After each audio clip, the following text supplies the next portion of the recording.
पाब्लिकनि vote मानै गोप्लाय अंजाक MP MLA मन्त्री ताई एमडीसी रगनती तिनी लेजिस्लेटिव एसेम्बली नि जुगाली मुंबाई ताई कमनवेल्थ पार्लियामेंटारी एसोसिएशन गाइडलाइन नि दागी मुंबाई काइसा लुकरबनो नाइकलानि बारजा बाहिके तैथाय आबनती काइसा कक लाम पान्डा संसजाखा आगरतला नि प्रगा भवन पान्डाओ जत एमएलए मन्त्री एमपी राज्यसभा लोकसभा ताई एमडीसी रक बाहिनो मानजाखा कक साइखनारखा मंत्रकरा डॉक्टर मानिक साहा और पांडानो नांको मनिती हमेशा जनप्रतिनिधि का हमेशा इन लोगों के साथ जुड़े रखना चाहिए।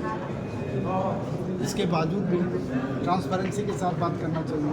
हर जनप्रतिनिधि को जो डाउन टू अर्थ होना चाहिए। ऐसा नहीं है मैं जनप्रतिनिधि हो गया तो मैं किसी से बात नहीं करूँगा, और हमेशा हंस के बात करना चाहिए।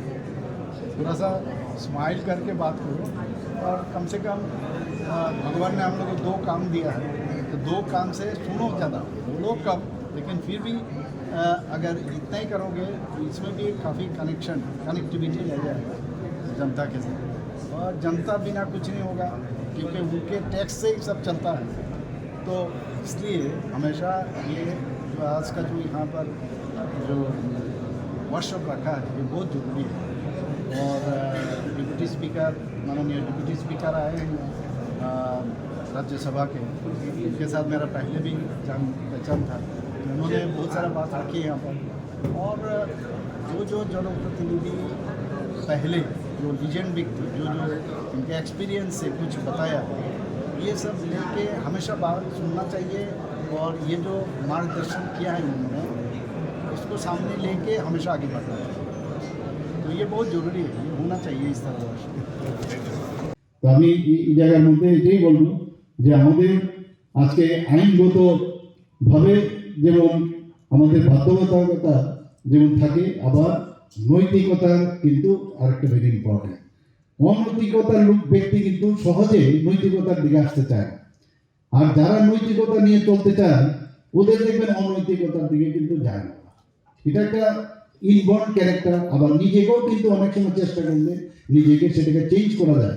আমরা অনেক সময় অনেককে ভাবি যে আজ ওর পরিবর্তন কোনোদিনই সম্ভব না, কিন্তু একটা বার যদি আমরা ভাবি বসি, একবার যদি আমরা কনসেন্ট্রেট করি যেখানে যে জায়গায় থাকি, সেখানে যদি আজকে আমি ঘর থেকে বেরোচ্ছি, আজকে মানুষের জন্য আমি কাজ করবো, রাত্রিবেলা আগের থেকে লিখে রাখলাম যে কালকে আমি কোন কোন জায়গায় যাব, মানুষের জন্য কি কি লাভ হবে, তাহলে দেখবেন আপনি সেই রেজাল্ট আপনি আগামী দিন পাবেন।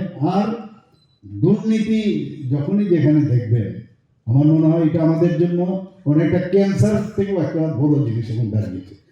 দুর্নীতি আমাদের মাননীয় প্রধানমন্ত্রী जी কি বলছেন যে मैं खुद भी नहीं खाऊंगा दूसरे को खाने भी नहीं दूंगा। এই ডায়লগটা আমরা আগে কোনোদিন শুনি। मैं खुद भी नहीं खाऊंगा दूसरे को भी नहीं खाने दूंगा এবং मैं চৌকিদার हूं। এই যে বিষয়, এইগুলো নতুন নতুন জিনিস কিন্তু আমরা শিখছি এই ধরনের লিজেন্ড ব্যক্তির থেকে, এবং সেটাকে যদি আমরা সবাই মিলে আমরা যদি সেটাকে অ্যাকসেপ্ট করি এবং কার্যক্ষেত্রেও যদি আমরা সেটা ব্যবহার করি, তাহলে আমাদের যে জনপ্রতিনিধি হিসাবে তার সার্থকতা আসবে। মাননীয় প্রধানমন্ত্রী বলছেন সবকা সাথ সবকা বিকাশ, বিশ্বাস আর তার প্রয়াস। এই যে মূল, এটা অ্যাকচুয়ালি আমাদের একটা মূল মন্ত্র হওয়া উচিত। আমরা জানি না এরপর একটু next generation to next generation to next generation, এ তো আসবেই, কিন্তু এই যে স্লোগান আমার মনে হয় সেটা সবসময় থাকবে, এটা সবসময় থাকবে এবং এর স্থায়িত্বও থাকবে, এবং আমাদের এর উপর ভিত্তি করে আমাদের কর্মপন্থা আমরা আগামী দিন কীভাবে রোডম্যাপ সেগুলো আমাদের করতে হবে। 2047 আমাদের যে মাননীয় প্রধানমন্ত্রী যে গাইডলাইন দিয়েছেন যে আমাদের দেশকে ডেভেলপ কান্ট্রি, ইডি আইএনজি না, ডেভেলপিং না, আইএনজি না, ডেভেলপ কান্ট্রি আমাদের বানাতে হবে। যে বিকশিত ত্রিপুরা, বিকশিত ভারত, তো বিকশিত ভারত বানাতে গেলে বিকশিত ত্রিপুরা স্টেটগুলো বানাতে হবে। আমরাও কিন্তু সেইভাবে আমরা চেষ্টা করছি। আর এইগুলো কিন্তু শুধু নারীবাদ আমাদের খালি ডায়লগ না, এগুলো কিন্তু আসলে আমাদের করা উচিত। এবং আজকে আমাদের যে সমাজের যে দরিদ্র, মাননীয় প্রধানমন্ত্রী বলছেন আমাদের 4টে জাত, যে গরিব পুরুষ, আমাদের গরিব যুবক এবং মহিলা এবং কৃষক। তার বাইরেও আমাদের যারা জনজাতিরা আছেন, সংখ্যালঘুরা আছেন, অন্যান্য প্রবীণ নাগরিক, তাদের বিষয়ের উপর আমাদের সার্বিক উন্নয়ন, সেই বিষয়ে আমাদের কথা বলা উচিত। এমন এখানে যারা জনপ্রতিনিধিরা আছেন, আমরাও একদিন আরও বেশি বয়স হবে, তখন এই যে প্রবীণ নাগরিকদের প্রতি আমাদের কি কি কাজ করা উচিত সেই দিকেও আমাদের নজরদারি যদি আমরা দিই এবং ইনক্লুসিভ এবং সর্বস্পর্শী যদি আমরা হই, তবেই কিন্তু will be accepted by the people. আমার মনে হয় যে জনপ্রতিনিধিদের যে প্রকৃত শক্তি এবং মানুষের যত বেশি আমরা বিশ্বাসযোগ্যতা অর্জন করবো, তত বেশি আমরা মানুষের কাছে আমরা যেতে পারবো। এখানে কমনওয়েলথ পার্লামেন্টারি অ্যাসোসিয়েশন, যেটাকে সিপিএ একটু আগে বলা হয়েছে, প্রতিটি আমার কাছে যা ডাটা দেওয়া হয়েছে, প্রতিটি জেলায় এই ধরনের সেমিনার আয়োজন করা হবে এবং সেখানে জেলা পরিষদ, পঞ্চায়েত সমিতি, আগরতলা পুর নিগম, মিউনিসিপ্যালিটি কাউন্সিল, নগর পঞ্চায়েত এবং গ্রাম পঞ্চায়েত, ভিলেজ কাউন্সিল সহ প্রতিটি স্তরের যারা জনপ্রতিনিধিরা সেখানে থাকেন। কিছু গাইডলাইন এখন দেওয়া হয়েছে কমনওয়েলথ পার্লামেন্টারি অ্যাসোসিয়েশনের যে নির্দেশিকা, সেখানে বলেছে যে গণতান্ত্রিক শাসন ব্যবস্থা যে কিছু শক্তিশালী কীভাবে করা যায় তার গাইডলাইন বা রূপরেখা দেওয়া হয়েছে। এবং কমনওয়েলথ পার্লামেন্টারি যে অ্যাসোসিয়েশন, সেটা কিন্তু আজ গতকাল বা পরশু হয়নি, এটা হয়েছে 1911 সালে প্রতিষ্ঠিত হয়েছে, 1911 সালে প্রতিষ্ঠিত হয় এবং তার যে মেইন উদ্দেশ্য সারা পৃথিবীর, কিন্তু এটা এই মুন্নাদি ভারতবর্ষে সারা পৃথিবী মনিটরিং করে সেটা, এবং যে গণতন্ত্রকে শক্তিশালী করা। আজকে এই যে সংস্থা, বিশ্বের বিভিন্ন দেশের সংসদ ও আইনসভাগুলির মধ্যে এই যে অভিজ্ঞতার কথা আমি বললাম, সেই অভিজ্ঞতাগুলো এবং যে জ্ঞান সেখানে জ্ঞান মানুষের অভিজ্ঞতার নিরিখে আসে, সেগুলোর যে ভাগাভাগি করা, শেয়ার করা, তার মাধ্যমে আরও গণতন্ত্রকে কীভাবে উন্নত করা যায়, সেই তার জন্য এই ধরনের একটা সংস্থা। আজকে কমনওয়েলথ পার্লামেন্টারি অ্যাসোসিয়েশনের বিভিন্ন যে কর্মসূচি, সেখানে জনপ্রতিনিধিদের প্রশিক্ষণ ভেরি ইম্পর্টেন্ট, গবেষণা প্রকাশনা এবং কর্মশালা এবং আন্তর্জাতিক সম্মেলনের আয়োজন করা ইত্যাদি এই সংস্থা কিন্তু সেগুলো করে থাকে। এবং এখানে আমরা দেখলাম যে যুব সমাজকে বিশেষ করে, আমরা সবাই জানি যে কমনওয়েলথ পার্লামেন্টারি অ্যাসোসিয়েশনের যুব সংসদ সেটা কিন্তু হয়ে গেছে। এরকম শিক্ষা কর্মসূচি, সচেতনতামূলক পরিচালনা এবং ভবিষ্যৎ যাদের নেতৃত্ব, নতুন নতুন ছেলে মেয়েরা আসতে পারে, যাদের উপর আমরা যে যে বেতন, সেই বেতনটা তাদের কাছে দিতে পারি।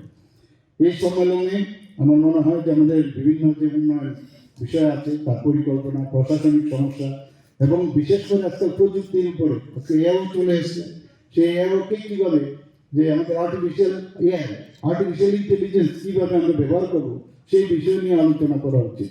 আমাদের যে সম্মেলনের যে জেলা প্রশাসন, জনপ্রতিনিধি, বিশেষজ্ঞ, সমাজের বিভিন্ন শ্রেণীর লোকেরা আছেন, যারা হয়তো জনপ্রতিনিধি না, কিন্তু তাদের মধ্যে কিন্তু অনেক অভিজ্ঞতা রয়েছে, তাদের সাথেও আমাদের বিভিন্ন জায়গায় যে যে স্থানে আছে তাদের সাথে আমরা আলোচনা করি, কিন্তু এটাকে যেন একটা ভেবিটের মধ্যে আমরা সবসময় রাখি, সেই কর্ম পরিকল্পনা জরুরি।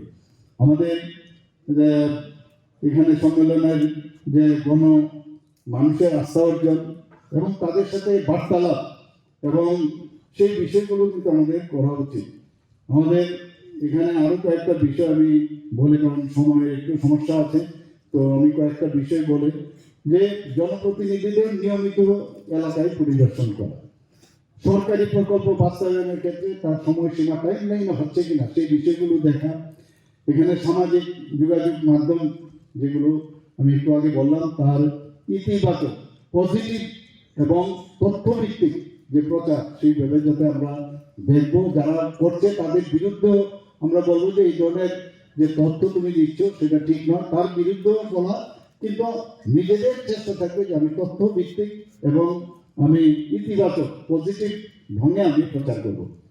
অনেক সময় দুর্যোগের অবস্থা আসে, সেখানে দুর্যোগ পরিবেশে বা দুর্যোগের যখন অবস্থা দাঁড়ায় সেখানে সক্রিয় ভূমিকা গ্রহণ করা, এবং শিক্ষা আমাদের জন্য এবং স্বাস্থ্য আমাদের জন্য ভেরি ইম্পর্টেন্ট। আমরা সবাই যাই, কিন্তু আরও বেশি করে বিভিন্ন জায়গায় স্কুল, কলেজ বা হসপিটাল, সেখানে কিভাবে উন্নয়ন করা যায় তার বিষয়ে আমাদের একটা সক্রিয় ভূমিকা থাকা দরকার।